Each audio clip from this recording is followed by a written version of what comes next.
As I said before, we are fortunate to have just an extraordinary panel. What I'd like to do is, although this wasn't in the program, I think it'd be appropriate for each of us to just introduce ourselves very briefly. One sentence introduction, what you've been doing and what you're interested in. I'm Eli Broad of Broad Foundation. We're engaged in education reform, scientific and medical research. John Surma, CEO of the United States Steel Corporation. On behalf of the Pittsburgh business community, welcome, Senator, and this distinguished group. This is our headquarters city. We employ 5,000 people here, and we're celebrating our 107th year of making steel in Pittsburgh. Jim Jones, I'm the President and CEO of the Institute for 21st Century Energy, and we're working on comprehensive energy solutions for our nation and also for the international sector. I'm sorry, I'm going to interrupt. General Jim Jones also was a four-star general and the Supreme Allied Commander of NATO, so he's being a little modest. Go ahead. I'm Federico Peña. I'm a partner in a private equity fund in Denver called Vestar Capital Partners. Prior to that, I was Secretary of Transportation and Secretary of Energy under President Clinton, and Mayor of Denver for 8 years, and very happy to be here in Pittsburgh to share my thoughts with this very distinguished panel. Lael Brainard from Brookings, a place in Washington that tries to generate a lot of good ideas on competitiveness. Is delighted to have candidates that might take them up, and delighted to be here in Pittsburgh. Vinod Khosla, a religious believer and investor in technology and innovation. And a Carnegie Mellon. And a Carnegie Mellon alumni. There you go. All right. Don't want to miss that. I'm Rick Wagoner, CEO of General Motors. We make cars and trucks. I'm Susan Hockfield. I'm the president of the Massachusetts Institute of Technology, a sister institution to Carnegie Mellon. And along with Carnegie Mellon, we produce the innovations and the innovators for the nation's future. I'm Steve Case. I'm a co-founder of America Online, helped get the internet part of everyday life. I'm also started a new company called Revolution, trying to transform industries like healthcare. But my real claim to fame is I went to high school with Barack Obama in Hawaii. This is true. Good morning, I'm Geoffrey Canada. I'm the president of the Harlem Children's Zone. We're working in a 97-block area with 10,000 children, making sure all of those children succeed. Good morning, my name's Andy Stern. I'm the president of the Service Employees Union, the largest union in North America, and I represent the janitors here at Carnegie Mellon. I want to shout out to Brenda and Cynthia, our shop stewards here at Carnegie Mellon.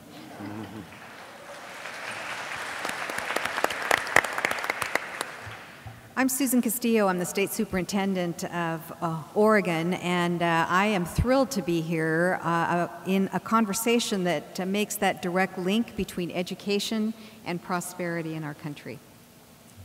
I'm Harold Varmus. I'm president of the Memorial Sloan-Kettering Cancer Center in New York.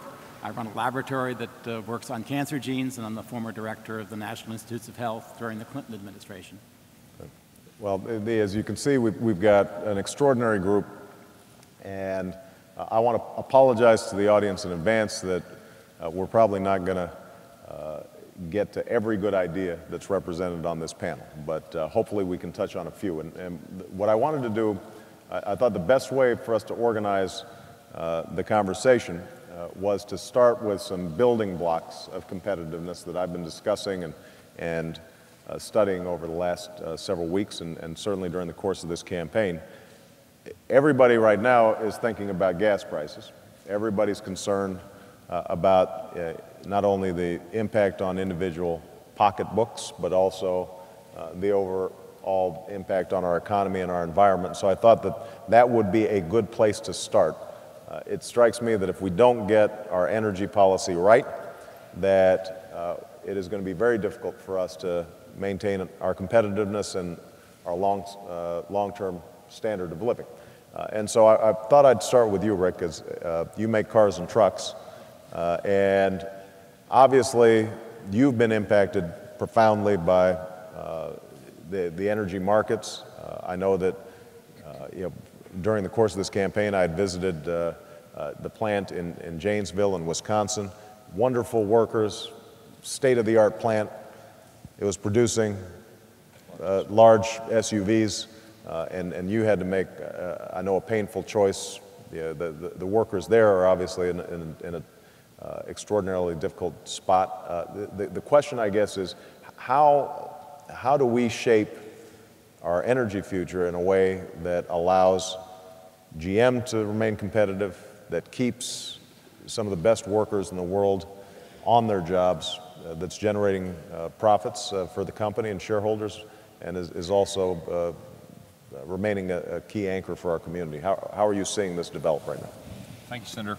I think from our sector, we start from a history which globally we've relied about 95% on oil as the source of energy to power vehicles. And it's clear from the trends in oil prices and the demand for oil that we now need to move to a phase where we're going to diversify the sources of energy that are used in our sector and others as well. From our perspective, that offers advantages including more stability in energy prices, energy security, and addresses emissions issues as well. So this is, I think, an initiative that's really worth taking on. And from our perspective, there's a handful of things that are either ongoing or will be ongoing soon that I think will put the U.S. in a much more competitive position and certainly help our sector and our company and our workforce. Let me start by saying the first thing we need to do is stretch the use of the oil that we do have, and so things like improved internal combustion engines and the application of hybrid systems are important and are ramping up quickly in the U.S. We'll be offering 8 different hybrid models, different price ranges in the U.S. market by the end of this year.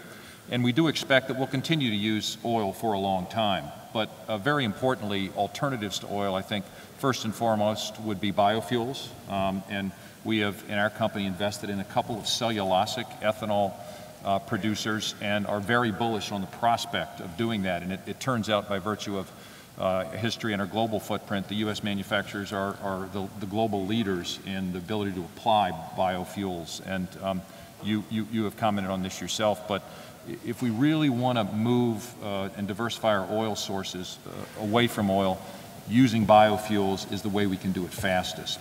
Down the road, there are very exciting technologies, and some not too far down the road. Battery technology, particularly lithium-ion technology, is moving at a very rapid rate, and we've targeted to build an exciting car, an extended-range electric vehicle called the Chevy Volt by the end of 2010. And that's, I think, going to be the beginning of a new era, a different kind of automobile and a different kind of energy source. And then beyond that, we're very optimistic about the prospects for hydrogen and hydrogen fuel cells, and we and other manufacturers have test fleets going there. What do we need to do to realize this? Obviously, it's going to be a cooperative effort between government, industry, energy providers, and I think things like support for basic R&D, for infrastructure, for consumers' ability to adopt the new technologies. These are all going to help accelerate these. So I'm convinced if we go out with the right kind of leadership and cooperation, we can move in an impressive pace away from our virtual complete reliance on oil. But I think it's fair to say we need to get on that task and accelerate it. Now, let me just ask you a quick follow-up. One of the challenges for U.S. automakers is you are in this process of transition, but in the meantime, the market's changing rapidly. U.S. automakers have been losing money and in some cases market share. And so the question is, assuming I'm president, let's say, what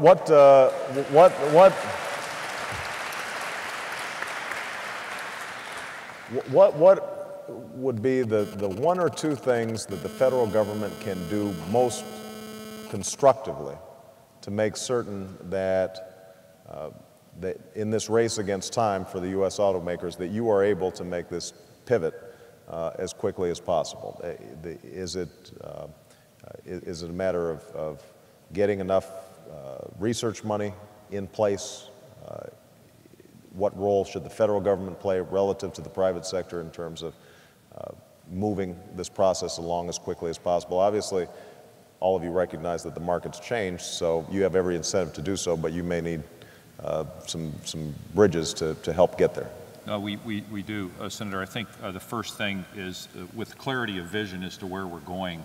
support for basic research in the battery, biofuels, and fuel cell areas are going to be critical, because those are all still just developing.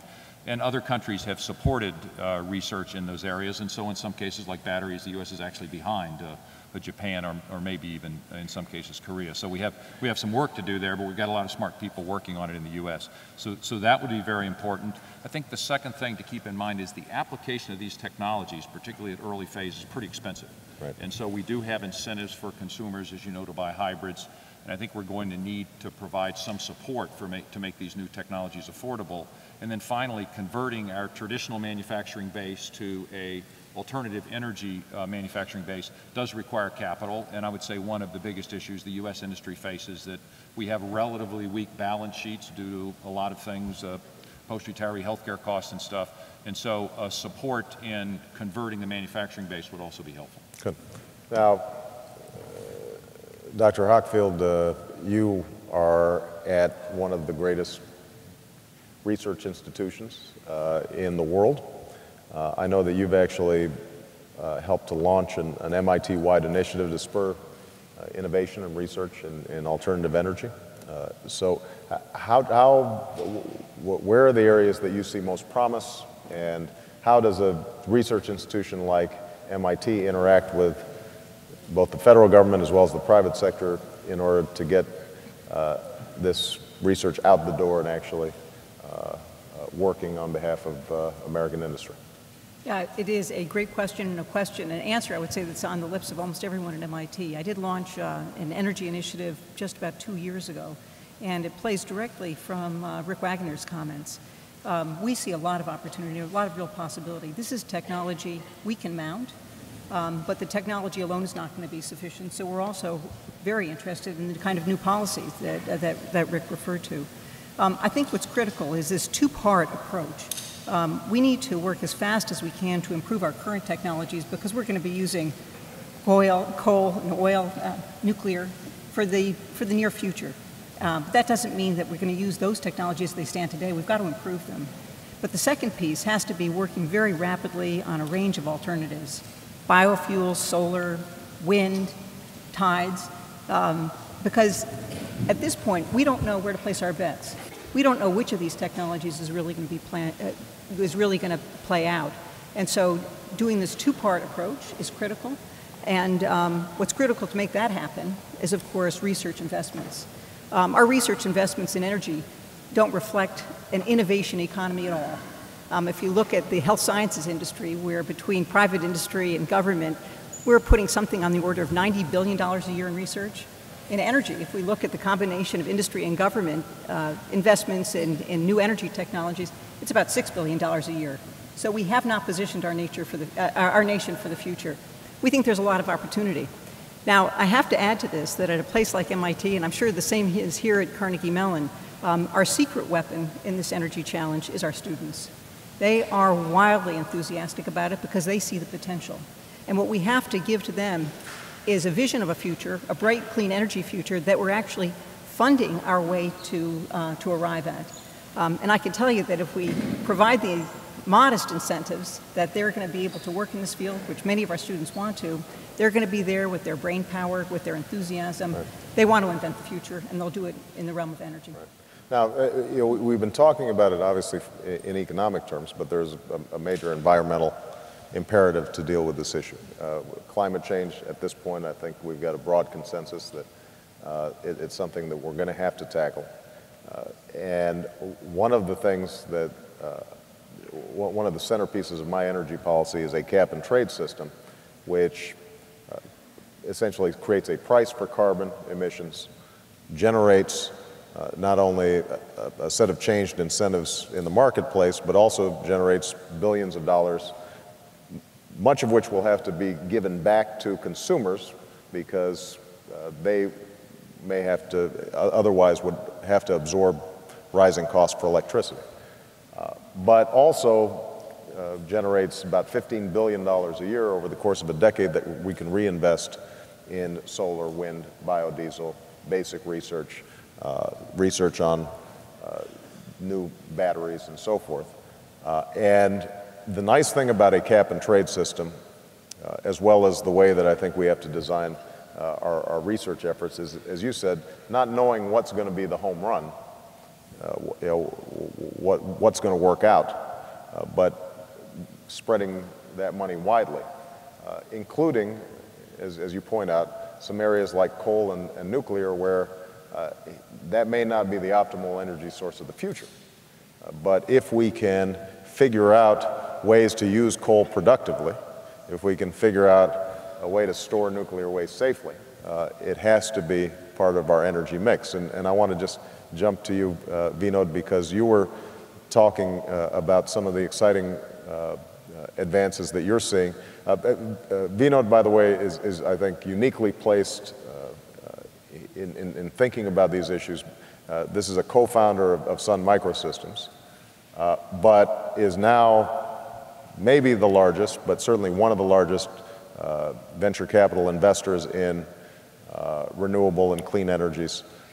And the last time we talked, you were doing a huge amount of work on cellulosic ethanol, what Rick talked about. But it sounds like you're also starting to figure out some things around carbon emissions and conversion that may be exciting as well.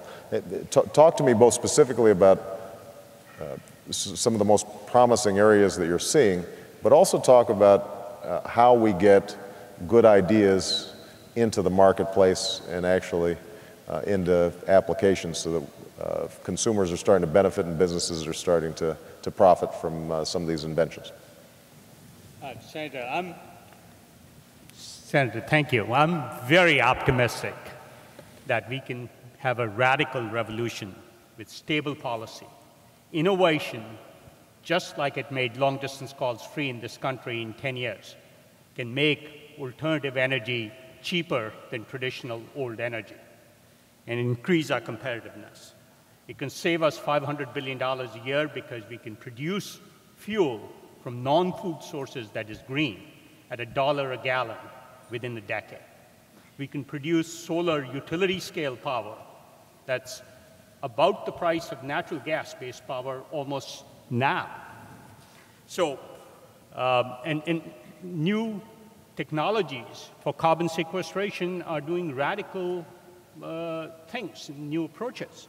So I'm very, very optimistic that some of these things will work out. I mean, just to give you a couple of examples, there's a company that's figured out that instead of the millions of years it takes biomass to turn into crude, they can do it in a few hours. That's a startling example. A company that's figured out the best way to do carbon sequestration is not to try and capture gaseous carbon dioxide, but turn it into a solid and use it in the built environment. They produce cement from old carbon dioxide emissions without changing and building new plants. So much innovation is going on, and the best part of it, because America is the innovation capital of America, this company I mentioned that's turning biomass into crude moved from Europe to the US. A company that turns the smokestacks and flue gases of steel mills into ethanol moved from New Zealand here. The solar energy company I mentioned moved from Australia to America. All this is happening because we're the innovation capital, and we have to keep that leadership. Now, let me ask you a question. What do you see the barriers to, what do you consider the barriers to innovation that are still out there right now? And if you were setting federal policy, what do you think would be the most effective approach to ensuring that these exciting innovations are moving rapidly?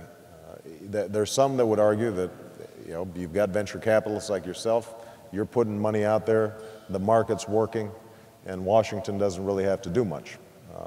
There are others who would suggest that, and I tend to fall into this camp, that absolutely the private sector is going to be carrying most of the load, but on something as important as our energy policy, we need the kind of leadership that John F. Kennedy showed when he said America was going to the moon, that we're going to have to make some federal investments and that we've got to put the full weight of our government behind these efforts. Do you want to weigh in on how you see that playing out? Surprisingly, the biggest obstacle to innovation and this change, is people believing it can happen.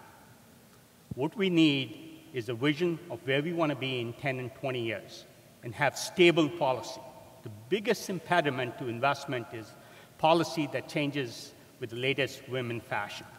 So we can have stable policy and a long-term view, and investment in fundamental university research and development, because venture capitalists can do the private investments. I think we'll be there far faster and far cheaper than anybody else imagines. So an example of stability would be, I know when it comes to wind power, for example, right now they're pretty dependent on the tax credit that is about to lapse in December, and as a consequence, you don't end up seeing investments being made because people don't have enough certainty in terms of what the market's going to look like and what their price structures are going to be 5, 10 years out, and these are fairly substantial capital outlays. So they've got to wait until they've got some sense of whether or not this stuff's going to be renewed. Absolutely. We need a long-term view, whether it's wind credits or stable solar policy. You know, solar credits are extended in 2-year increments. You can't build a utility-scale plant in 2 years. Right. And whatever the numbers, and I suspect we will need less over time than we think in subsidies and incentives. We will need a commitment to renewable portfolio standard, a renewable fuel standard, and that stable policy and a clear statement of vision. And more importantly, convincing Wall Street we will not be swayed by the special interests of the old energy industries. Okay.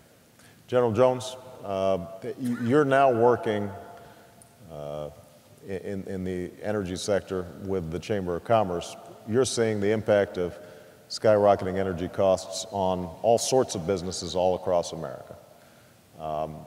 So I'm interested in your perspective as somebody who's in touch with not just the big industrial users, but also people who are just struggling with rising costs every day. What opportunities do you see out there? What concerns do you hear out there? And if you could also touch on the national security elements of energy, as somebody who's served this country at the highest levels in our military, I know that you've thought deeply about this and have some concerns in terms of how it can impact our national security. Well, thank you. It's a great honor to be here to touch on a subject that's really one of the defining issues of this very young century. And I think we are at a moment, a historical moment in time where the nation is at a crossroads and needs to decide which path it's going to follow, particularly on energy, because it's going to define us, I think, in this still young century. Our energy appetite is going to increase in this country by about 30% over the next 15 or 20 years. The global appetite's going to increase about 50 to 60%. So it's not just about oil and gas, although that seems to be what precipitates the current discussions, and that's okay because it's a real big problem.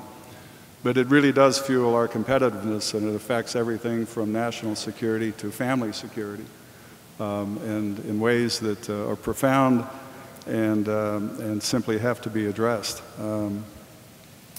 One of the things that I think we're going to have to come to grips with is that while everybody agrees that something has to be done and signs up to exciting plans, we always hear the word NIMBY, which is the not in my backyard syndrome. Everybody's for a solution, but as long as it doesn't affect them. There's another syndrome out there called banana, which is replacing NIMBY in my book, and it's built absolutely nothing anywhere near anything. And if we don't come to grips with that this is about us, this is about who we are as Americans, this is about our leadership in the world in terms of energy. The United States cannot be seen as being on the wrong side of this issue. We have to be on the right side, and we have not been on the right side of this for quite some time. As Dr. Hockfield pointed out, the government's spending less now on energy research than we did in 1970. We spend on energy research in this country about 3 days equivalent to what we pay for oil imports. And that simply has got to stop. And there are things out there that can help us get there. Well, public opinion is extremely important. It drives change in our democracy, and it's about our competitiveness in the future, and it's about not only our national leadership, but our global leadership, and it's about a long-term solution. Let's make no mistake about it. It's got to be, we have to commit to this, and we have to understand that it is a long-term solution. And the good news is that there is potential out there. Now, as to the question of national security, I touched on the fact that it's national security, but it's also family security. But let me talk about national security for just a second. I got into energy in my military career, late in my military career, on a very narrow axis. That's the axis of the fact that terrorist organizations have made it a stated goal to impede our way of life of the developed world, not just the United States, but particularly the United States, by impeding the access and the flow of energy. And so it's been a declared target. Just last week, terrorists executed a very sophisticated raid 60 miles out into the Gulf of, off the coast of Nigeria in the Gulf of Guinea on an oil platform, 60 miles out in open sea. And there are many, many more instances of those kinds of things happening that aren't necessarily page one. But it is what really focused me and got me thinking about it and started suggesting to organizations like the North Atlantic Treaty Organization that the world, not just the United States, has to be more proactive in this. Secondly, the other thing that caught my attention is about 2/3 of of oil and gas is in foreign hands and in government hands, which is to say that nationalized companies, nationalized assets, give an economic and political leverage, a political weapon, actually, that will affect the course of public dialogue and, of course, our own security with regard to energy. So we have to free ourselves of that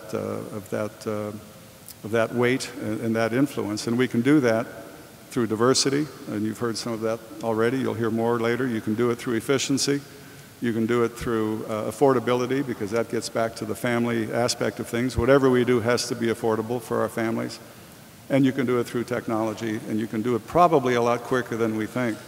And the cornerstone of that is going to be leadership at the national level.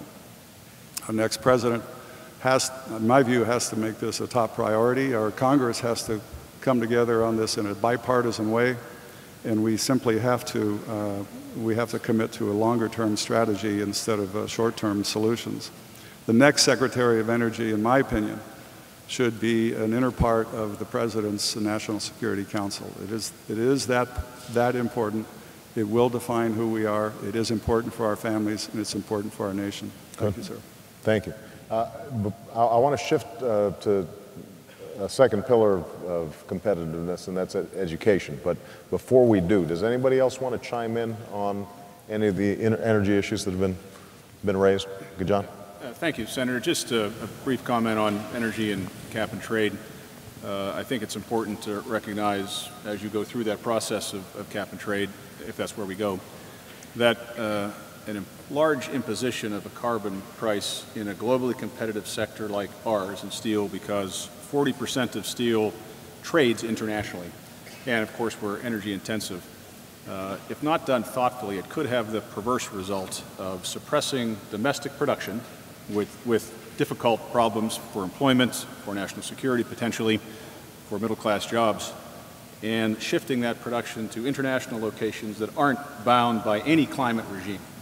And typically they would have far higher per unit emissions of CO2, so that we would have the worst possible result of damage to a nationally important and competitive sector and higher global emissions. So I would just urge that you consider that there are some sectors that may be looked at a little differently than others, and making sure that traded products meet the same emission standards that we've achieved, which are among the lowest in the world. Good. No, I think that's absolutely critical, just to amplify that.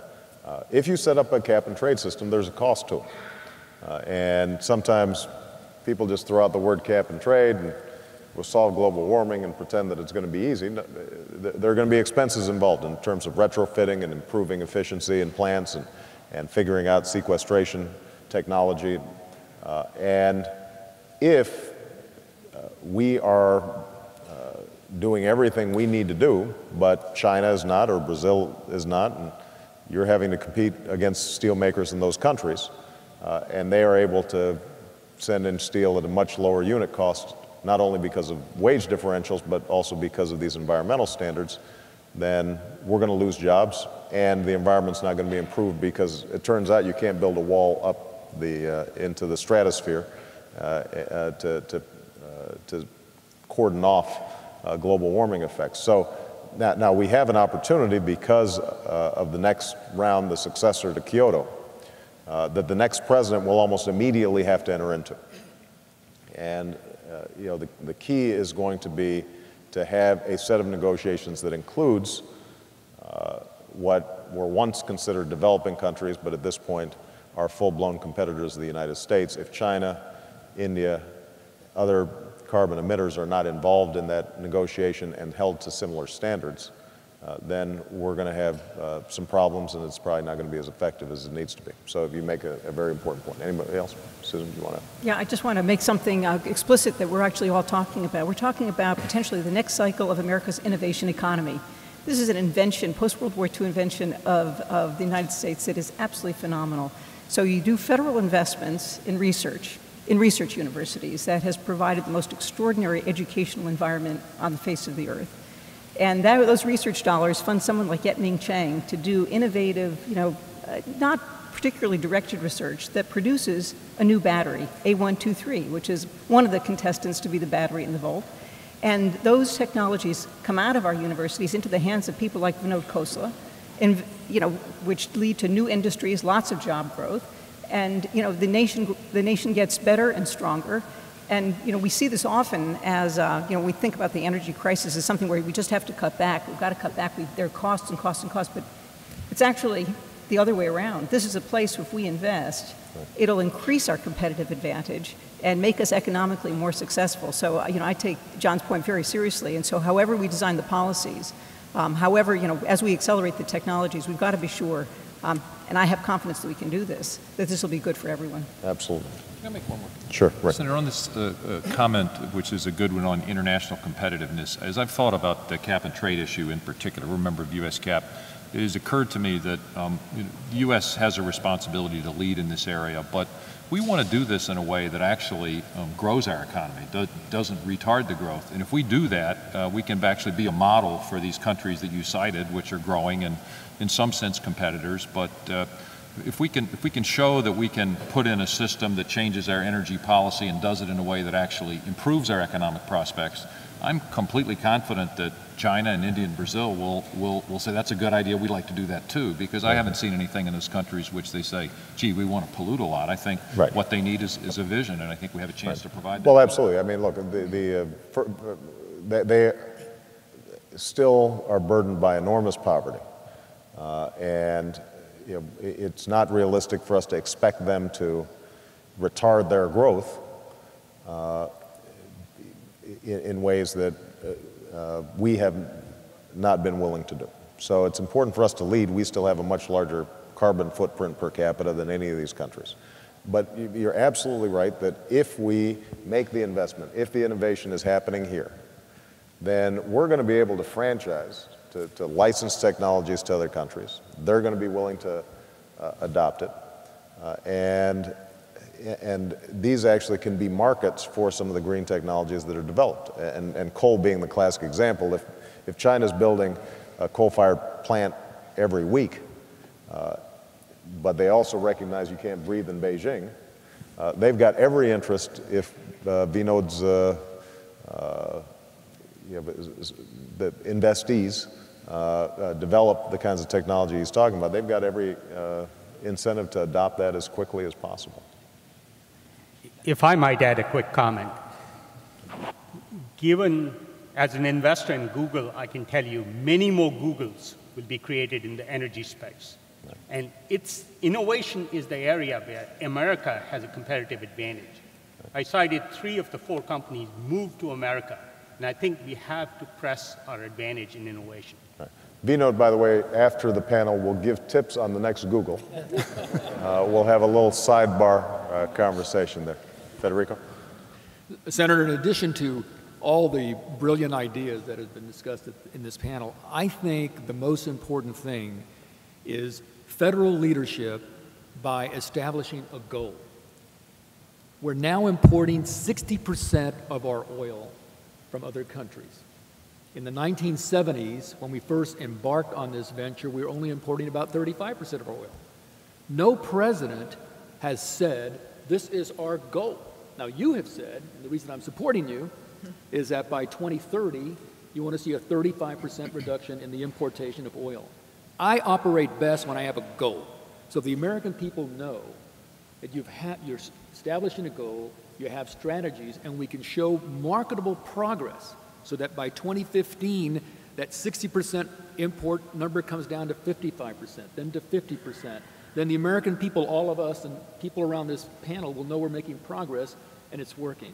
So I think that's probably the most important thing. Let's get a goal, let's be serious about it, and let's start marching down the path. We're not going to do it overnight. We can take some time doing it, but let's begin the effort. Good. I'm going to go to Harold and then Steve, and then we're going to shift to education. Thank you, Senator. Those of us out in the outfield would like to have a chance to pitch in here, too, just very briefly. But some of Rick's remarks prompt me to say something about this notion of competitiveness and another side of the formula that we're addressing here. We know that we're not alone in looking for alternative energy sources, that China, India, and every country in the world is groping with the same problem, just as we're all worrying about aging and about food supplies and about water and about many other things that don't know national boundaries. And these issues, which are fundamentally embedded in research and in technology development, offer an incredible opportunity not just for Republicans to work with Democrats, but for people in different countries, scientists who speak the same language, to work together to solve common problems. Right. Steve?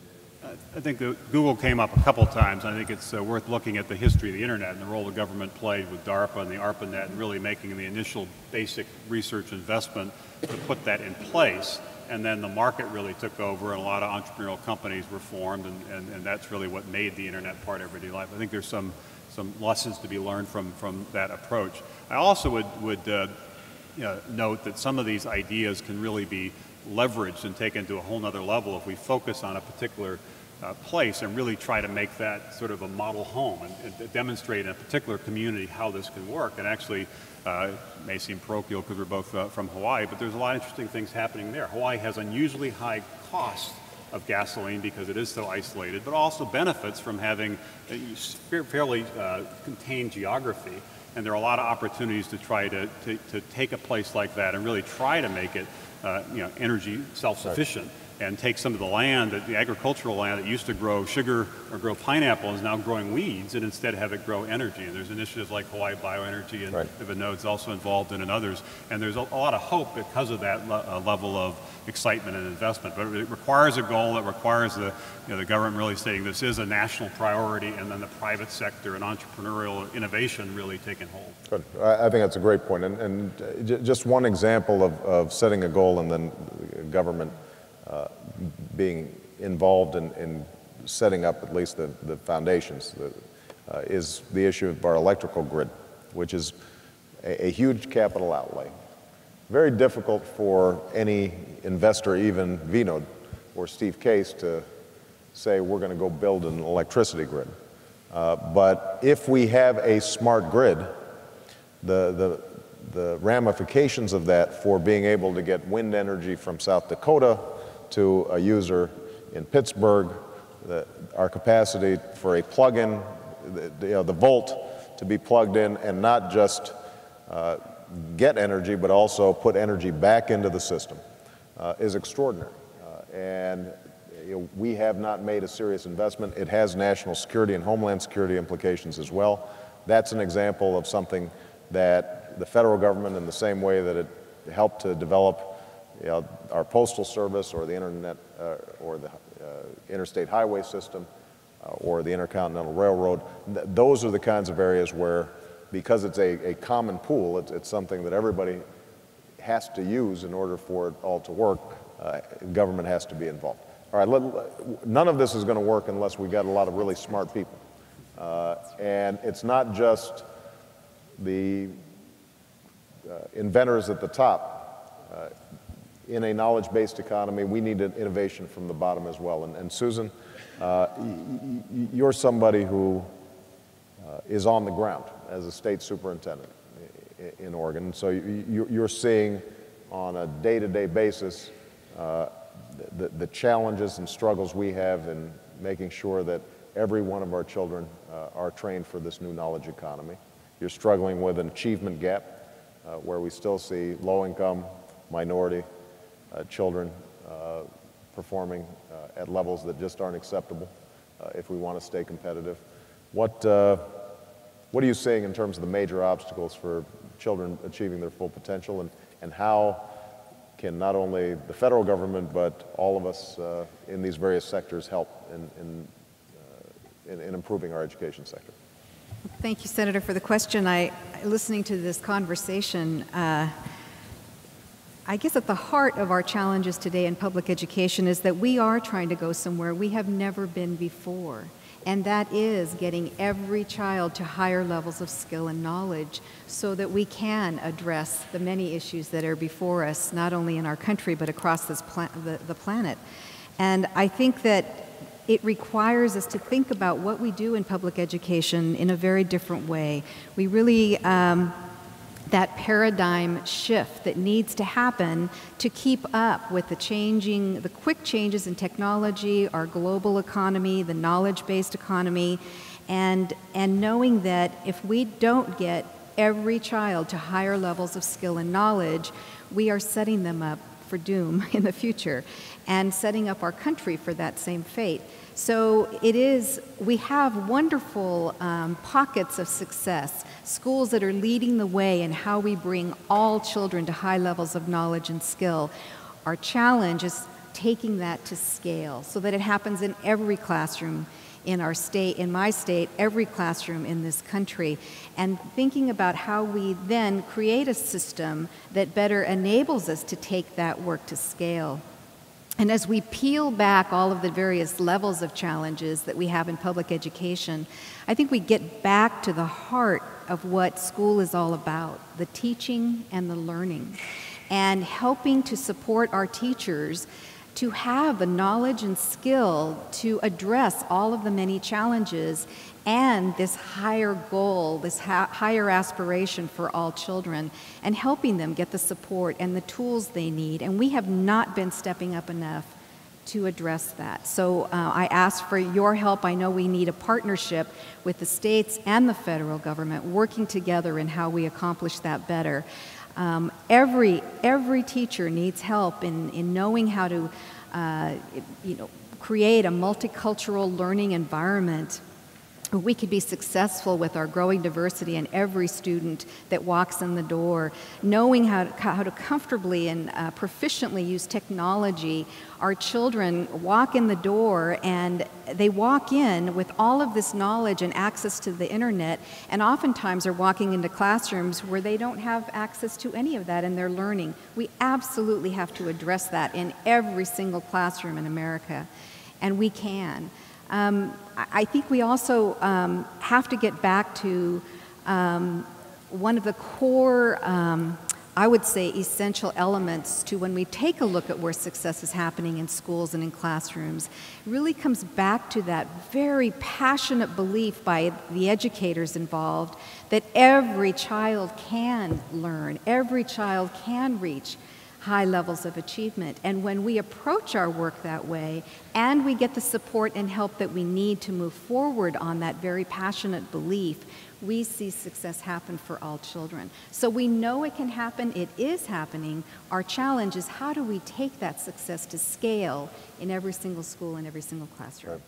Right. Eli, I want you to chime in on this. You've embarked on an enormous philanthropic effort to improve the education system, working with Bill Gates and Roy Romer and others.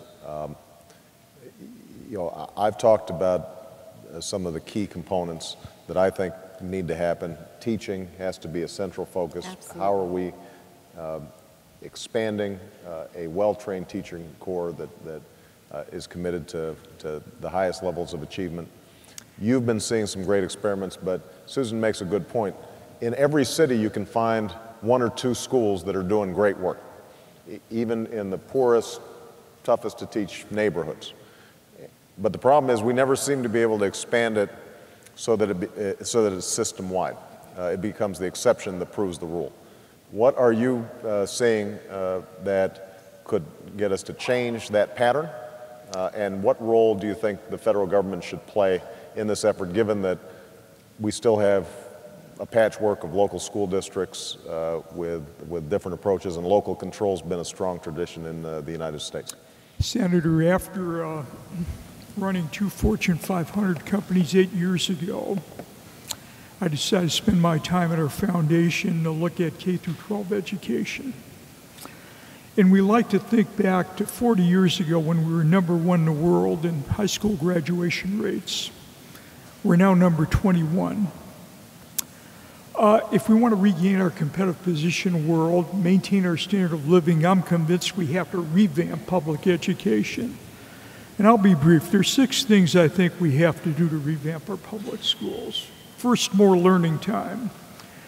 Our kids are shortchanged. American students only get 2/3 of the academic hours they get in other countries.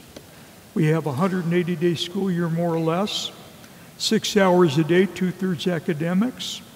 That gets you to 720 hours of academics a year. In other countries, Korea, they go to school 225 days a year. Italy, 210 days a year. And after school in other countries, they have a second shift, they do homework. Our kids spend 5 to 7 hours a day watching TV and video games. We clearly need a longer school day and a longer school year. Second, we need better teaching. Countries like Finland, Singapore, Canada recruit teachers from the top of their college graduates. We don't.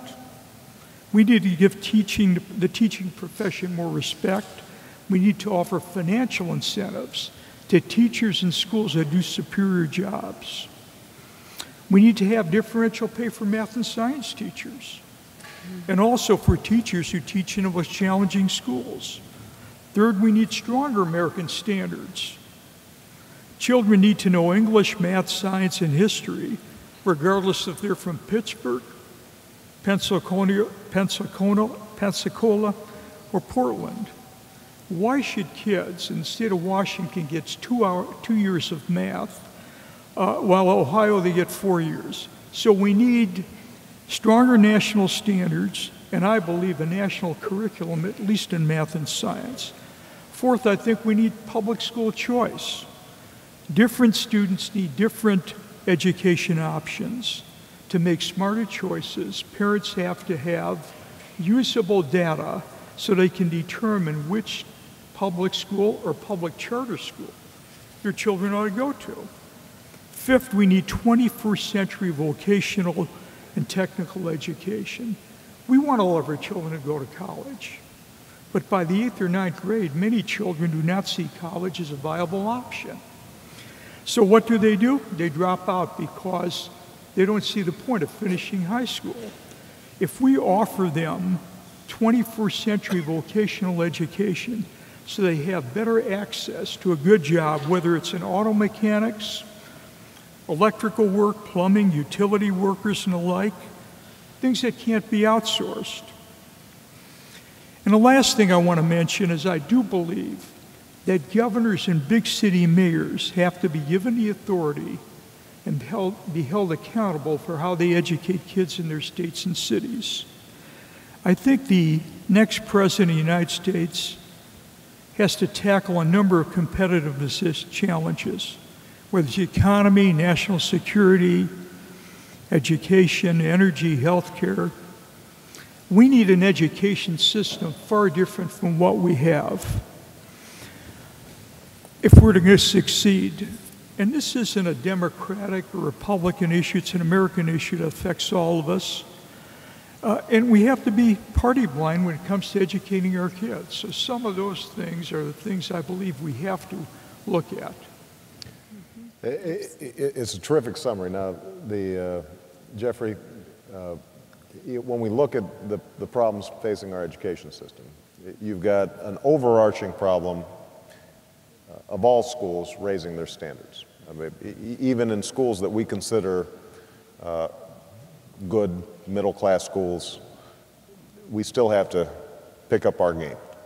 But we've got a particular problem when it comes to inner-city schools. And obviously the work you've done with the Harlem Children's Zone is designed to recognize that not only do we have to work internally to improve the schools, but we also have to make sure that all the elements that go into a child being successful, being able to focus, being able to perform, all those things have to be attended to at once as opposed to in piecemeal fashion. You want to talk a little bit about what you're seeing with your efforts in Harlem and what are the biggest impediments to closing that achievement gap and picking up the performance of kids in those communities? Well, let me just start off by saying Eli has laid out, I think, a formula that really makes a lot of sense. And what's happening in certain parts of America, and Harlem is certainly one of those places, where jobs have long ago sort of disappeared for a population of people.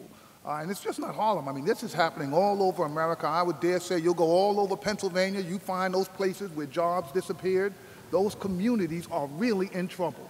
You get drugs, you get crime, you get young people filled with despair, and nobody has an answer about what to do. And this has been going on. Look, this was going on when I was a kid. I'm 56. The same schools that were failing students when I was a child are still failing today, and there seems to be no sense of crisis about this at all. Look, it would be one thing if this was one or two schools. We're talking hundreds and thousands of schools all over America. These places, if American education was a business, these would not be profit centers. These would be cost centers. We are losing money because we're spending all of this money on jails and prisons and locking these kids up. These kids aren't paying taxes. They aren't contributing to their society. They're not raising their children. I think this is a huge crisis. What we decided to do in Harlem was do a public-private partnership. We got private dollars from folks like Eli in the philanthropic business. My own board chair, Stan Druckenmiller, came in and matched with public dollars, and we said, we are going to fix this. We are not going to accept any excuses. If you come to work for me, you have to improve the outcome of those children, or you have to go find another job. And when I came in to run and open our schools, what I said to our chancellor,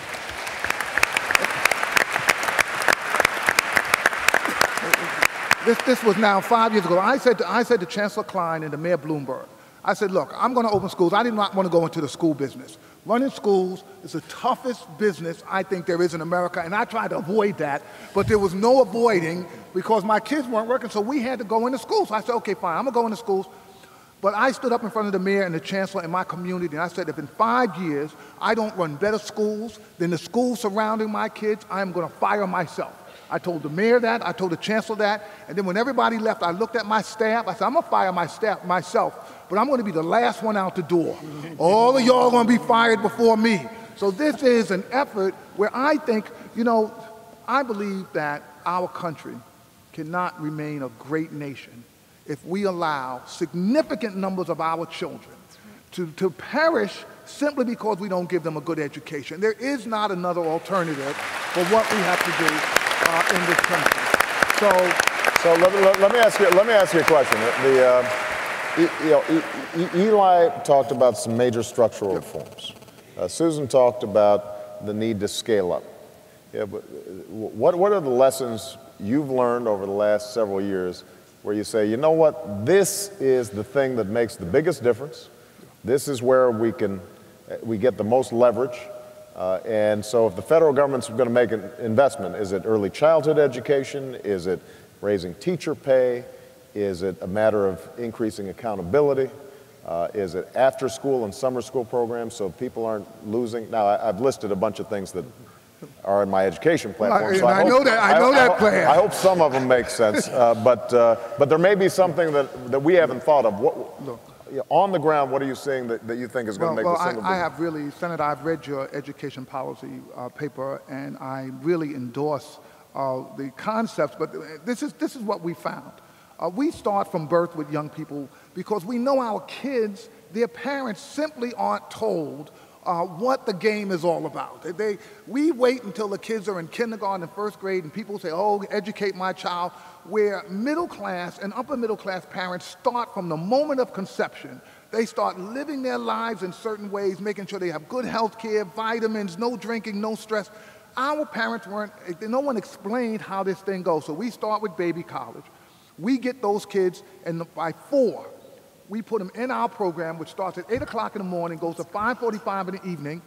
It goes for 11 months a year.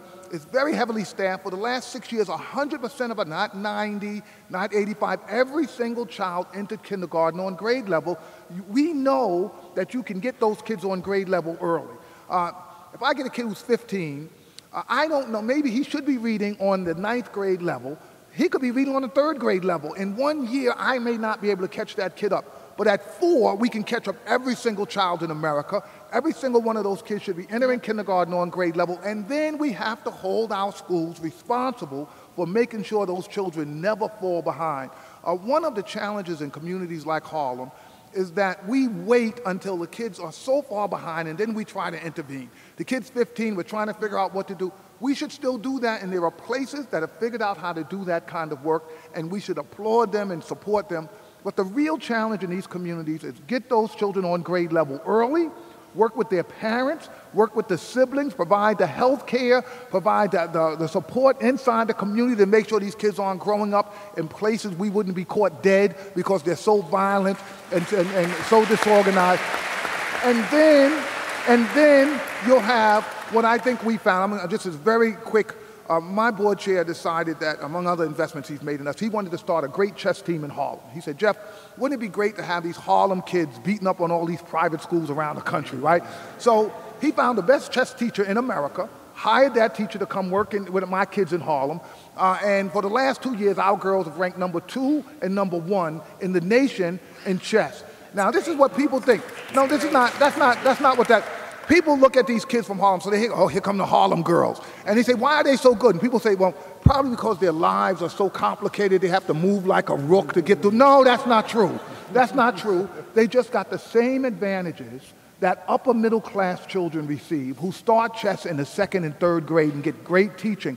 We are losing so much of our talent by not doing strategic investments in these young people early. We will solve all of these other issues if we educate all America's children. Okay. So we've heard some discussion. Actually, General, why don't you go ahead and please go ahead. I'd just like to piggyback on one comment. We talk a lot about the transformation of the armed forces over the last few years, and we usually talk about it in terms of airplanes and aircraft carriers and things like that.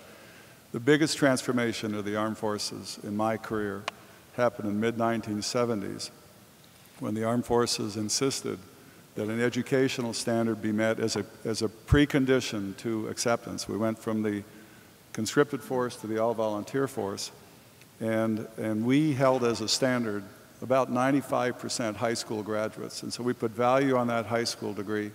We made sure that young kids who want to join the armed forces had a clean record, and we weren't the social rehabilitation project that many court systems made us become in the early days of my career in the 1960s, in the early 1970s. But the educational aspect is the biggest transformational change that happened in the armed forces of the United States, I say, in its history. Right. Well, and there's no industry that's not impacted by this. And so one of the things that I want to point out, we talked about getting kids prepared so that they start school right there, and they're not behind. And the problem we have right now is a bunch of kids are starting school already behind the first day they start. And kids aren't stupid, so they figure out pretty quickly that they're behind, and if nobody's giving them a chance to catch up, they start pulling back and falling further behind. So that's at the earliest stages. Now, but Lael, I want to pick up on some of the work that you've done in terms of thinking about international competitiveness. One of the challenges we have is that even those Americans who get a good high school education, we now know that's not enough. And not everybody is going to go to Carnegie Mellon or MIT, but everybody is going to need the capacity to engage in lifelong learning, retraining, the notion that we can't guarantee employment for everybody, but we can make everybody employable in a dynamic economy requires that they're constantly being given access to new skills and new ways of learning. How well are we doing that here in the United States, and what do we need to do to improve how we're training our workers? Well, I think Geoffrey is exactly right, that we will not be a great nation unless we have great lifetime learning. And just as we need to push downward to the youngest years, as we look out across at countries that we used to think were mainly supplying low-wage, low-skill workers to the world, but are now really competing in world-class manner in high-value services based on their education system, we are going to have to raise our game, not just K through 12. K through 12 is no longer the ticket, as you were saying, to employment security. It's going to be K through 14 or K through 16. And for those workers who move out into the workforce, this is just not our parents' labor market. People move more frequently between jobs than ever before. Job tenures have declined. And this, of all the rich economies, this economy has the greatest job churn and the thinnest job training programs. So we need to be looking across the nation at some of the programs at the state and local level. We need to take those to scale because there are some good examples. We need to be much better at consistently funding these programs. If you think about dislocation in this country, if you get dislocated from a job in America permanently because your plant shuts down, unlike in many other European countries, you're not just losing your income, in many cases you're losing your pension, you may be losing your health care. These days you may be losing your mortgage. And yet our programs are underfunded to help those workers. Dislocated workers, on average, go into jobs that pay 16% less permanently than their previous jobs. So we clearly need to be focused on these issues like a laser beam and not just providing programs for people who are dislocated and unemployed, but helping employers and workers invest in the skills of their workforces. One thing we do know, looking across employer-provided training, is it skews very heavily towards the already educated and skews very heavily towards the biggest, most able corporations. And so the government needs to step in as a partner at the federal level, at the local and state level, to help those smaller employers and to help employees at the lower end of the skill level take control of their own future by investing in ongoing retooling and reskilling. Just a couple of points I want to make on this. One, you've got an affordability issue. Oftentimes, the workers I meet as you travel around the country, they know they've got to upgrade their skills, but if they're already supporting a family, the idea of them spending $2,000 or $3,000 or $4,000 to go to a community college to upgrade their skills, even if they can carve out the time to do it, becomes extraordinarily difficult. So one of the things that we've talked about is a $4,000 tuition credit every student every year in exchange for national service, community service of some sort, applying not just to four-year university students, but also those who may have gone to community college for 2 years, gone into the workforce for 5, want to retrain, and may just need a year's course, for example, to train for a new job. So that's point number one. Point number two is working with our community colleges across the country and make sure that they are interacting with employers, talking to Rick, talking to John, figuring out what are the jobs that are actually going to be there so that they are being trained for the jobs that exist. Because nothing's more heartbreaking than talking to somebody who took out a bunch of loans, they've got $20,000 worth of debt, and I'm not talking about the art history majors or the political science majors, but because we end up going to law school and we work out okay.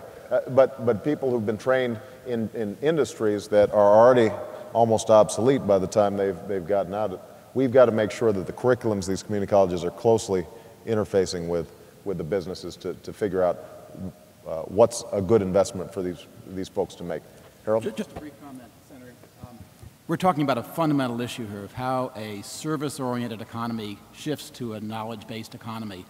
And this is not just a problem that requires good schools and government subsidies for tuition.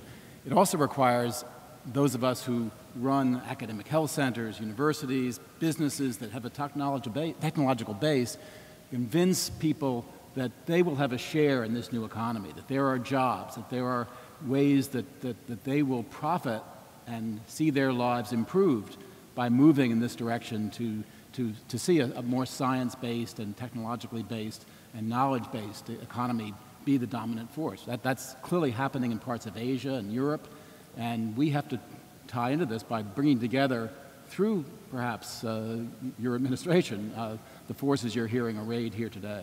Good. Andy? I don't want to throw cold water on the education is the answer, but only 8 of the 30 fastest growing jobs in America require a college education. And we've been unable in the places where we do have job shortages like healthcare, to really build, career ladders. So, I look at Los Angeles, where we see workers who work in home care, workers who work in nursing homes or Kaiser, who have no mobility between them. And yet we see in New York where business and unions have gotten together, we've created these kind of aggregated the training, not employer by employer, but in a sector. And now we have ways to get from a home care worker over here to be a nurse, 10 years later. And so, it all just says to us, we need a plan.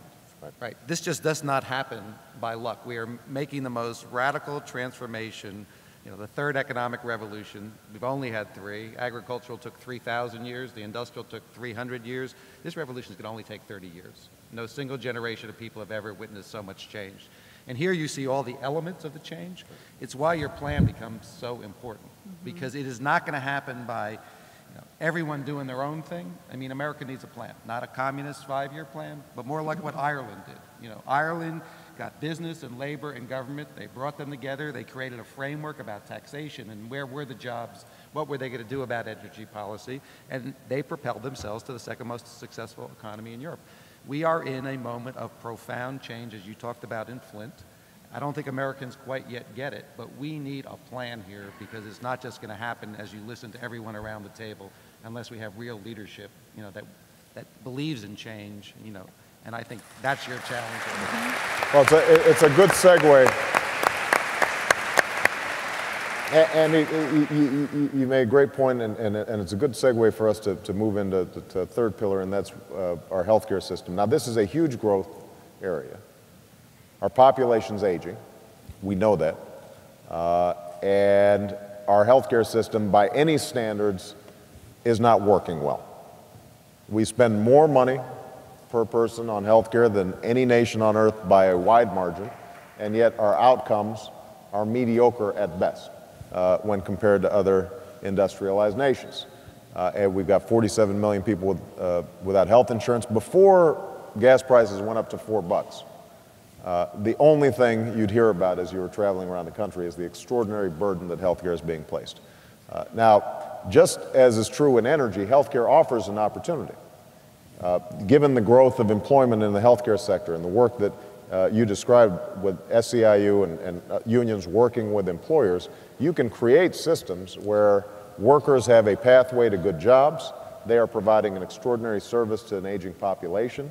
Businesses are reducing costs. There's more money in prevention, but that's not the system we have now. And nowhere do we need a bigger plan than in healthcare. John, I'm going to just start with you, because obviously one of the challenges for mature industries like steel and the auto industry has been the legacy of healthcare programs for retirees and current workers that put you at a huge competitive disadvantage with your competitors in other nations. So you want to just talk a little bit about what kind of help American business needs on the healthcare front? Senator, you push your finger on it as usual. It's an extremely important matter for us. We pay health care bills for 75 to 80,000 of our United States retirees and their dependents. Those are promises that were made by my predecessors, but they're promises that we intend to keep.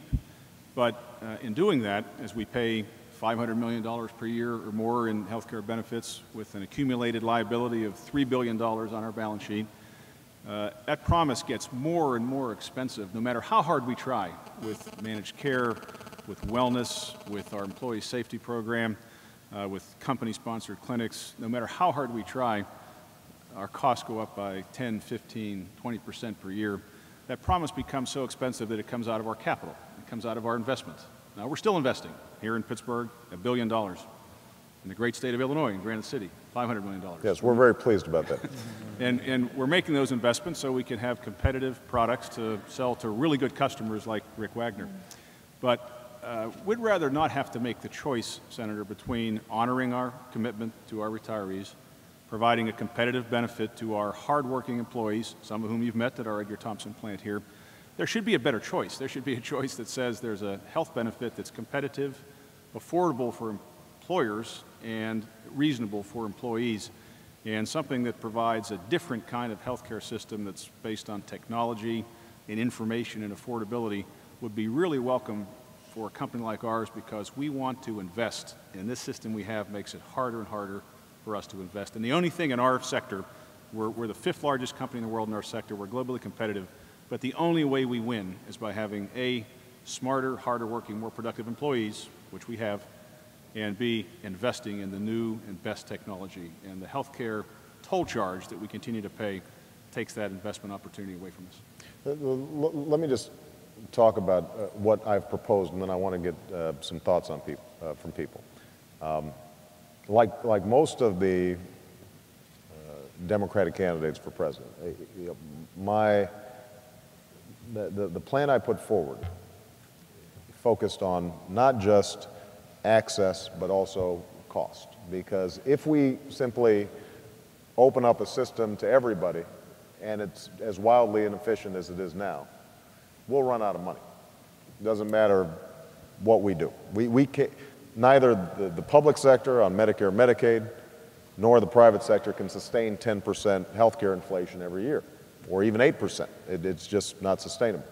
So what I proposed was a system where if you've got healthcare, we're going to work with your employers to lower your premiums by up to $2,500 per family per year. If you don't have health insurance, then we would set up a system where you could buy into a pool similar to the one that we have as members of Congress, and that system then would still have a private market component, but insurers would have to emphasize prevention, emphasize wellness, use technology in all sorts of ways. Now, this is just one idea. There are other ideas out there. Andy, you've been looking at a wide range of reforms, and obviously SEIU has a huge investment, both because a lot of your workers need health care and aren't getting adequate health care, and a lot of your workers are in the healthcare industries. And you've been having some interesting conversations with some unlikely allies, including Walmart, which you guys haven't always gotten along. That's kind. Yeah. So you're familiar with the plans that a lot of the Democrats, including myself, put forward. There are other proposals that are out there. What are the bottom lines that you think have to be accomplished when it comes to healthcare reform? I mean, the first bottom line is we have a healthcare. I know you talked about a healthcare system. We really have a healthcare sector. This is not a system. I mean, you can't talk to each other. It would be as if you took UPS and divided into 10,000 package delivery companies and then tried to communicate and work together. So we need, whatever we do, we need to have a system, because you can't take inefficiency out of healthcare now because it's too disaggregated in too many different places. Two is, I'd say, this is no longer a matter of policy. I've been to more conferences, we've had more meetings. This is about leadership. And I think your plan goes exactly to the place where there's common ground amongst business, laborers, consumers, to build a system, to reduce costs, to allow public-private partnerships, to keep the employer-based system, but allow a public system to compete. And I think we need to do that.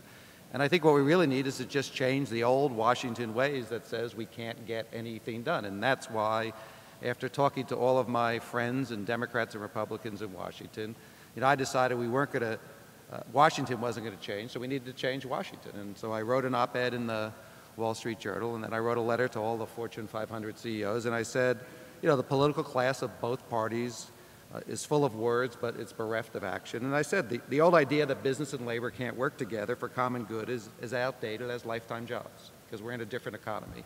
And to my pleasure, so many people have stepped forward now. So we created Better Healthcare Together, Intel, AT&T, Communication Workers of America, Kelly Service, and SEIU, yes, and Walmart, with a set of principles very much similar to the kind of plan you're talking about.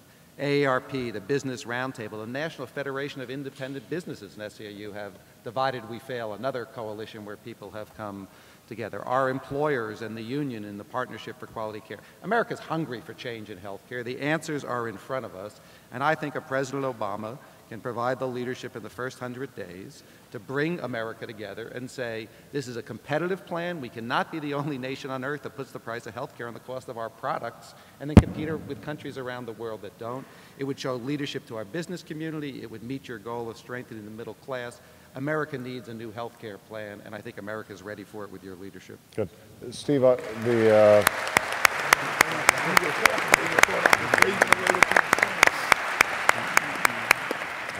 you make an important point, though, and I've said this repeatedly. I don't have pride of authorship in my every aspect of my plan. I mean, if other people have good ideas, we want to bring them to the table. The key, though, is that the American people have to provide a mandate for change in this area. I mean, we have to insist that this is not enough. We're going to hold the president accountable. We're going to hold Congress accountable. We can't keep on waiting. And the nice thing is the political realignment has taken place. The last time we tried this in 1993, frankly, the business community and a large segment of folks still felt like, our system's good enough. So we're not going to put the full weight of our political clout behind this thing. This time, I'm expecting U.S. Steel and General Motors and, other key industries to say, we've got to get this done for our sake as well, and this is number one on our priority list, not something that's on the back burner. I want to talk in particular about the issue of cost on healthcare, because as I said, I think sometimes people are under the illusion that, well, if we get everybody covered, we're fine, and we can't. We've got to make the system more efficient. Steve, you've built an entire business now thinking about the inefficiencies in the healthcare system, giving consumers more power to make good healthcare decisions. Talk to me a little bit about where you think that we have the most promise when it comes to prevention, wellness, and making better healthcare decisions as a way of driving down costs. Well, as Andy said, we don't really have a healthcare system because the system is highly fragmented. It's not really connected. But it's not even healthcare. It's really sick care. We're really in the business of dealing with people when they get sick. And we already spend $2 trillion. It's already 1/6 of our economy, and the costs, as you've heard, are going up at a really an unbelievable rate. The only sustainable way to reduce healthcare costs is to reduce disease. And the only way to reduce disease is to get the American people thinking about and managing their health and their family's health. For half a century, we've really trained consumers to kind of abdicate or outsource health because somebody else was kind of paying for it, somebody else was kind of going to make those decisions. And the reality is we have an unhealthy nation. Probably $500 billion we spend relates to decisions people make, eating too much with obesity or not exercising enough. We have way too sedentary lifestyles, or smoking. It's gotten better, but still 20% of people smoke. Those three things alone, most people say, account for $500 billion of our spending. So we've got to get people paying attention. And it's not just consumers or the people asking the government to get more involved and provide that mandate. It's turning that back and using the bully pulpit of the president to really make it clear to everybody that they have a responsibility to themselves, to their family, to their communities, and to the nation to make healthier choices. And we need to create better tools to do that. People have better tools on the internet, for example, to track their fantasy football league than they do to track their health or their family's health. It's now, fantasy football is important. Yeah, fantasy football is important. Living a long, healthy, productive life perhaps is more important. And so we've done a disservice to consumers, not really educating them on the importance of making the right decisions, giving them the tools to help them make the right decision, and give them the incentives, including points programs, for example. You get points if you fly on airlines. Why don't you get points if you make healthy decisions? So I agree with you that the core focus really has to be on educating consumers and empowering them to really take more control of their health, and you have to deal with the cost side. If we simply focus on adding more and more to the ornaments to the Christmas tree is going to fall over. We've got to deal with the underlying problem, and it's not a debate about whether the government pays more, or employers pay more, or consumers pay more. It's really fundamentally a debate about how we change the system and really build a culture of health, and have everybody in this country recognize that it's a civic responsibility to stay healthy, which will therefore reduce disease, which therefore will slow the growth in healthcare costs. And everybody talks about that. Every company has some prevention wellness program, or most companies do, but it really needs to be the centerpiece. I would hope if you are elected that it really would become a priority. You're a healthy guy. Everybody watches you play basketball, and so that's exactly the kind of message that we need to carry to everybody. They have to take responsibility. This is not somebody else's problem. It's our problem. We're part of the problem. We have to be part of the solution. Harold? I'll just say very briefly that while I agree with everything that's been said, I think we have to keep in mind that part of the issue is equity, being sure that we provide health care coverage for everybody. That's just an issue of common sense and decency, and something that Americans should be proud of. Secondly, we want to be a leader in the development of new technologies. Health care is not going to be cheap. We should control costs, but we're not going to make it as cheap as it is in some parts of the world. And the third part is that if we want to create a knowledge-based economy, part of that economy is going to be healthcare and health research. And one way to make that an attractive kind of a job option for kids who are growing up in Harlem and see new kinds of technology-based jobs, we don't want those to be jobs in which the salaries are low. We want good salaries. And they're going to be costs. And we need to accept the fact that health is incredibly important, and it will not be cheap. Well, I think you would distinguish between the costs of people being healthier because there is, let's say, a new drug that allows them to live a longer life and a more productive life. We've got an older population, so some costs are actually good value added. Yes, absolutely. Then there are the costs of filing 8 different forms in order to get to the doctor to actually have that medicine prescribed. Or there are the costs related to not providing reimbursement for a dietitian to help somebody lose weight, but will spend $30,000 on a foot amputation, not a cost that is improving the quality of life. And so the key is to try to figure out how can we accept and absorb the fact that we've got an aging population, we've got extraordinary medical breakthroughs. Some of those will add additional costs, but will be well worth it because people's lives will be better, versus the costs that are being borne just because we have such a wildly inefficient system, and we are not doing a good enough job in encouraging people to make better choices. And there is a reason why the French generally, I don't think it's just the wine. I know they're still eating the foie gras and all that, are generally healthier than we are right now. And they are much happier with their healthcare system than we are. It doesn't mean we have to duplicate their system. What it does mean is given the amount of money we spend, we should be getting a lot more out of our system than we are. We're running a little short on time, as I knew we would, because we got a lot of smart people. There are 2 other areas that I want to touch on. One we already started talking about, and that's infrastructure. The second has been pervading the entire conversation. That's the issue of innovation, science, and technology. Very briefly, what I'd like to do, Federico, if you could talk about the fact that the American Society of Civil Engineers gave our national infrastructure a D. And one of the things that I've noticed is that we just go about the issue of infrastructure in a very haphazard way.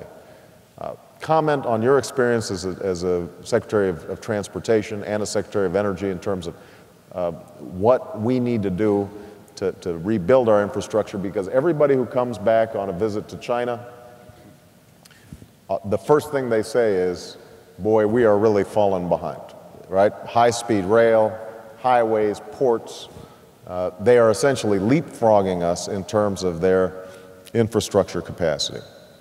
The fact that we now rank 15th or 20th, depending on in broadband penetration and speed, when, as Steve, who was there at the inception, we invented this stuff. How did we fall so far behind? And Lael, I know you've looked at this as well. Let's just talk about, for a moment, what we need to do in terms of infrastructure. How do we redesign it so that it's not this haphazard process that's always a contest between politics and pork, but we actually have a systematic way of thinking about capital investments the same way that a Rick Wagoner or a John Surma do. Well, Senator, it's not easy, but it requires a completely different mindset. And historically, the way we have funded infrastructure in our country, whether it's highways or transit system or bridges, has been a combination of state, local, and federal monies, mostly from the gas tax, both federal gas tax and state gas tax. And that money is distributed largely through a formula so that we try to be fair to every state. And as a result of that, we continue to fall behind. But more importantly, we haven't addressed the real priority problems in the country. So two ideas have surfaced. Number one, let's create a new funding source, and you have proposed an infrastructure bank, $60 billion, which I think is terrific, that can be leveraged either working with the private sector, issuing bonds, but generating new money from a new source so that we're not so reliant just on a gas tax, which, by the way, is declining because fewer people are driving and the Highway Users Trust Fund is being reduced in money. But secondly, and just as important as finding a new revenue stream, is investing more strategically. So the idea is to look at the country as a whole and identify the major roadblocks, gridlocks, and problems.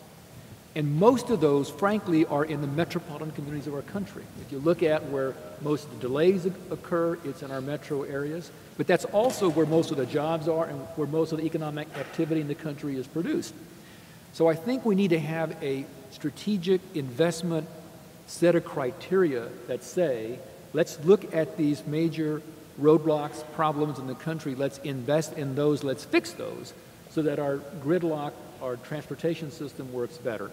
And lastly, we've got to find a way to connect all the various forms of transportation in our country so that we can move people and goods more efficiently and ensure that we truly have an integrated national transportation system. So that, in brief, I think, or at least is a different a paradigm shift in looking at how we raise new money, make more strategic investments, and not just do the same thing we've done year after year, which frankly has not eliminated congestion very significantly in our country. Lael, would that jibe with what you're saying when you look at what's happening internationally, and it seems as if we're slipping behind in terms of how we make infrastructure investments?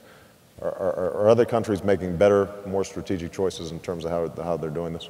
Well, absolutely. And as you said, for countries like China, I mean, they're laying down entire rail systems looking 20 years, 30 years out. So they are leapfrogging beyond where we are. And it costs us. Let me give you a very specific example. China, Germany, both have invested a great deal more in their ports. The additional amount of time that you have to stay in U.S. ports because of inefficiencies and gridlock and congestion costs us hundreds of jobs, 100,000 jobs, $10 billion worth of exports each year. So for each infrastructure bottleneck, you can actually see that we are getting beaten in terms of global supply chains by our competitors. I think what's interesting is this issue of infrastructure is critical because it crosses over competitiveness, security. General Jones was talking about that earlier, environmental sustainability, and of course the whole issue of social opportunity and equity.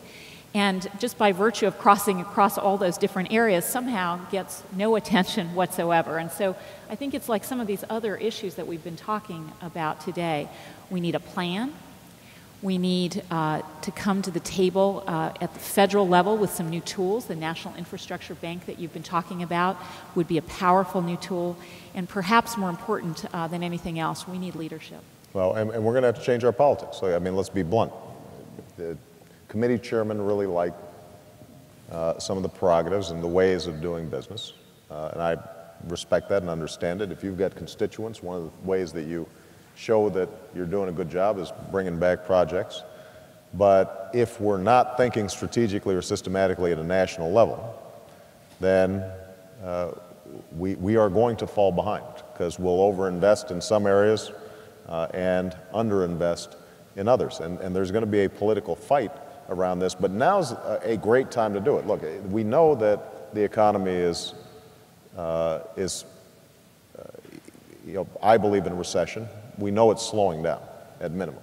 A lot of that has to do with the decline in the housing sector. You've got tons of construction workers being laid off. For us to say, let's over the next 5, 10 years make some significant investments in infrastructure at a time when consumer spending is going to be declining, that will not only make us more competitive in the long term, but will also stimulate the economy right now and create jobs that pay good wages and can be exported. It strikes me as a perfect recipe for us rebuilding. Andy, you wanted to pick up on this? Just quickly, Governor Sebelius and I wrote an op-ed in the Christian Science Monitor that said, and there's a lot of discussion going on, that if we took a 5% asset allocation of all the public pension funds, because all these governors are trying to deal with this issue as well, we could raise about $150 billion almost immediately. We could hire someone to manage it. It would be a pooled fund of all the public sector entities. Governor Corzine, who obviously knows a little bit about this, is very interested, given the problems he's having even funding the Garden State Parkway and the Turnpike right now. So I think there is a ready source of capital in the public sector, which could be both good investments for that sector, but also could have a huge amount of capital quickly to come into the economy. Well, let's wrap up with an issue that's pervaded the entire conversation. That's the issue of innovation, science, technology. Probably our most important investment that has to be made. And Harold, you've won the Nobel Prize. You know the firsthand the vital importance of investing in sciences and basic research. Briefly, can you describe what's been happening when it comes to basic research and basic scientific investment? Are we staying at the cutting edge? And if not, what's the solution in terms of making sure that we do? Senator, thank you. I know time is limited. We've discussed some very difficult problems that we don't really know how to solve, like alternative energy and paying for health care. Here's a problem. It's a real problem. It's one that drives the entire economy, and we can solve it. And we know the formula. It's not even that expensive. For the last several years, we've had a disastrous decline in funding for biomedical research. We've had persistence of long-term underfunding of research in the physical sciences. We have sent signs of discouragement to young people who would go into scientific careers, and we have not had a stable planning process that would allow people to have confidence in the ability of this engine that drives the economy to prosper in the U.S. And we're seeing gains in other countries, with countries we would like to cooperate with, of course, but we also compete with them. And we can solve this by planning gradual increases in our science budgets, by having the government receive advice from scientists, both within and outside the government, in an open and honest way, so that we return scientific advising to its historical norm of scientists providing the facts, government making policy decisions based on economic reality and the good of the country. We can change all these things that have undermined the scientific productivity of the country over the last several years. We're still in the leadership position in most of our scientific enterprises, but we're going to lose it if we don't do some long-range planning. Here's a place where Democrats and Republicans come together. When I was at the NIH, together, the Democrats and Republicans developed a 5-year plan for increasing NIH support, doubling it over 5 years. That was great, but nobody was willing to think about year 6. And the result was that the budget fell. It's been declining in real dollars ever since. And we could have avoided that with an administration that says our science and technology development is crucial to the country.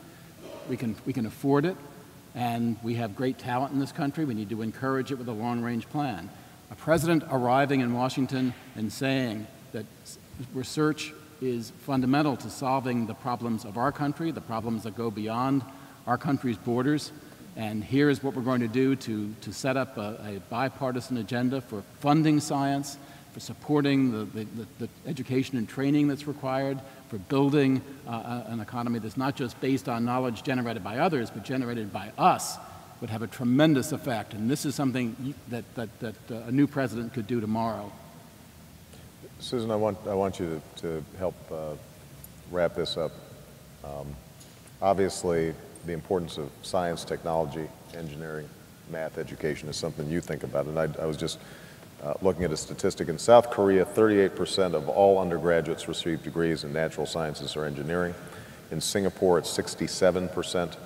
Corresponding number in the United States, 15%. And when you start talking about girls, when you start talking about African Americans or Hispanics, the rates are even worse.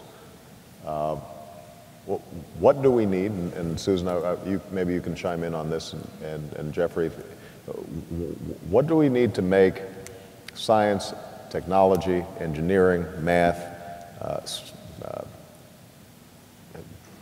sexy again for students, for lack of a better term?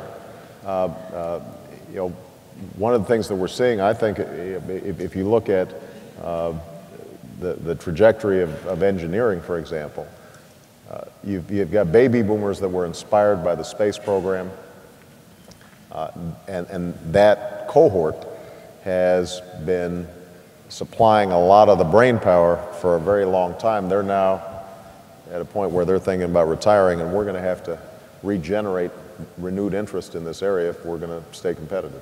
Any thoughts on this? Yeah, I've got thoughts, but you know they've been mostly expressed before. So Eli and Susan talked about what the nation needs, and Jeff too. You know, a huge dose of aspiration. We need to change the national discussion about what we can do. No one says that learning tough subjects is easy, but anyone who's done it can tell you it's enormously exciting, tremendously fun, and you know, people want to contribute to changing the world. Now, I've got to say, these national data just are terrifying. The 15% of our bachelor's degrees in the United States are in science or engineering. This is terrifying. MIT's different. 85% of our undergraduate degrees are in science or engineering, and 45% of our undergraduates are women. So we're producing lots of women scientists and engineers.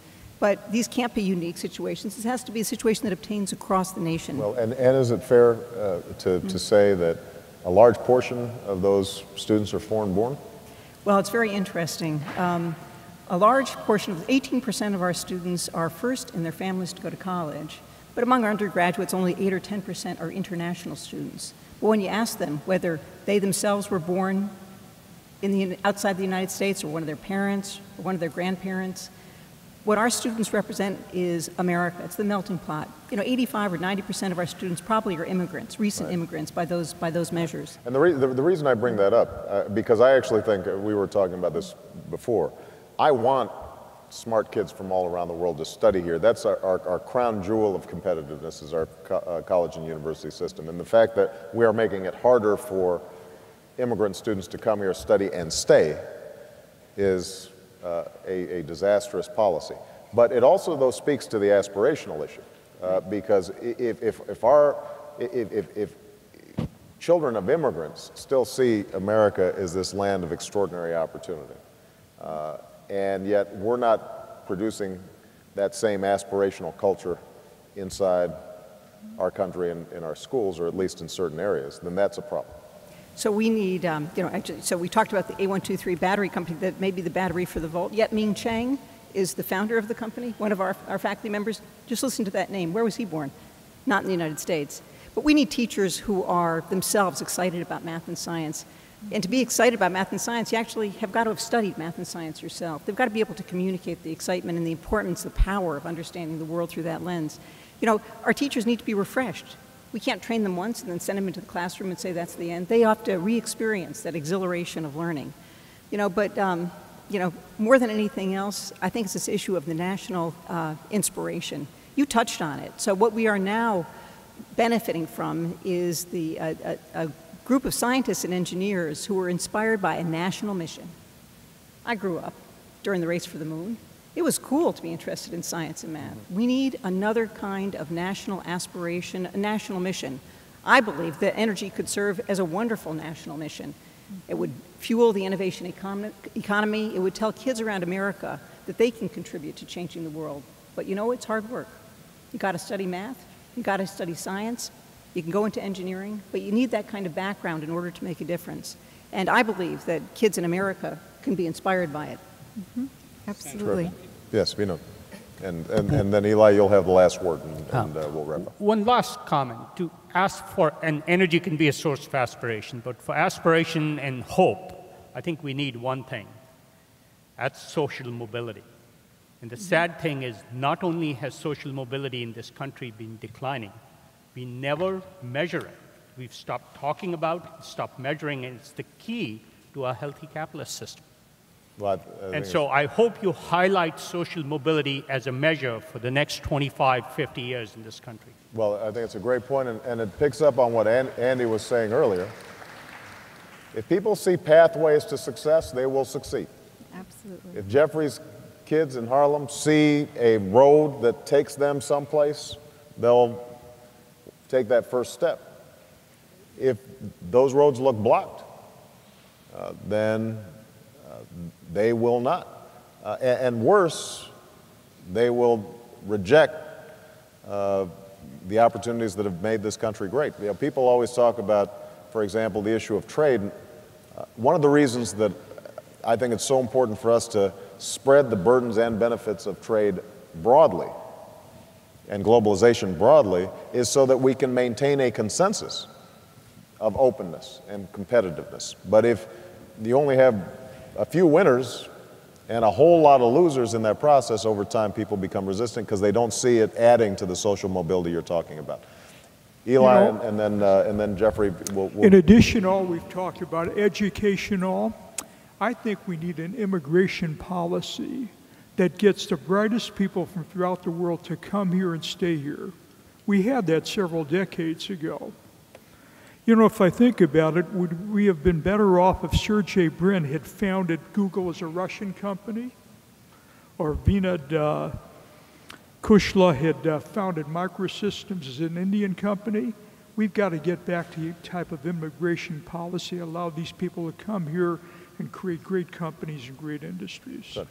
And I would just say that there is a sense in this country that, in my belief, is anti-intellectual. There is almost a case to be made against smart people, and that has penetrated, I think, from the top leadership in this country right through the hood, where people look down on folk who are academically prepared and gifted. And we've got to change that culture, and everyone's got to, you know, if America's fascinated by whether or not you can drink a beer, that should not be the qualification for a president. A president ought to be able to lead the nation in a direction where young people aspire for the kind of genius that's around this table, and not to drink and do all of it. So I think that there is a chance in poor communities to get young people inspired about math and science to believe that this is really sexy. If you want to be successful, then this is the way to go, and we've got to change that culture in America. Susan. Senator, one way we know that we can get kids inspired about math and science is when we make it relevant to their lives, and we know how to deliver instruction that helps them understand why they should care about science and how it is relevant to their everyday life. This gives me a wonderful opportunity to mention that this year's National Teacher of the Year is a science teacher.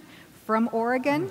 He's a 7th grade middle school science teacher, Michael Geisen, and that's what he does. He inspires his students to be very successful in science because he shows them how it's relevant to their lives and gets them excited and passionate about learning science, and that's what we need to do in math and science. Well, look, this has been an extraordinary conversation, and so I just want to close by thanking everybody who contributed to the dialogue. What I take away from this discussion is that there is surprising consensus in this country about what needs to be done. Somehow our politics prevent us from acting on that consensus. We spend an enormous amount of time talking about what separates us, along party lines or along racial lines, or along economic lines, but when it comes to how we need to retool America to continue its greatness, we've got a lot of stuff that we can agree on. And I think this panel is a testament, because not everybody on here, believe it or not, guys, are Democrats. And not everybody here, I think, necessarily shares a broad political philosophy, but it shows you how clear our path should be. And here's what I think we have to remember, though. It's not going to be easy to do. We're going to have to make some choices, and we're going to have to make some changes. Are we going to have an economy that's still constrained by our addiction to oil, or are we going to make a fundamental shift to grow our economy and secure our country? Are we going to let our children fall behind, or are we going to be satisfied with just some children learning, or are we going to say that social mobility, as well as competitiveness, requires every child to learn? Are we going to be a second-rate power when it comes to infrastructure, or are we going to make some investments that ensure that we stay ahead? One of the central ideas, along with upward mobility and opportunity in the American dream, is this intergenerational obligation. This sense that each generation works and builds and strives so that the next generation is doing even better than we are. And we do that in our own families, but that's how we've thought as a nation as well. And this is one of those moments that we've got to seize, because if we could get our education system fixed, if we can deal with this issue of energy, if we can revamp our healthcare system, rebuild our infrastructure, and invest and re-inspire our young people around issues of science and technology, there's nothing we can't achieve. But if we don't make those decisions now, we are going to have problems competing over the long term, and that will have not only economic implications, but also national security implications as well. My intention as president is to bring all of you back together again, along with others all across this country that are doing good work, to make sure that we are seizing the moment and achieving the promise of America. And I thank all of you for what you're already doing. I look forward to working with you over the next 8 years to see more improvement. Thank you.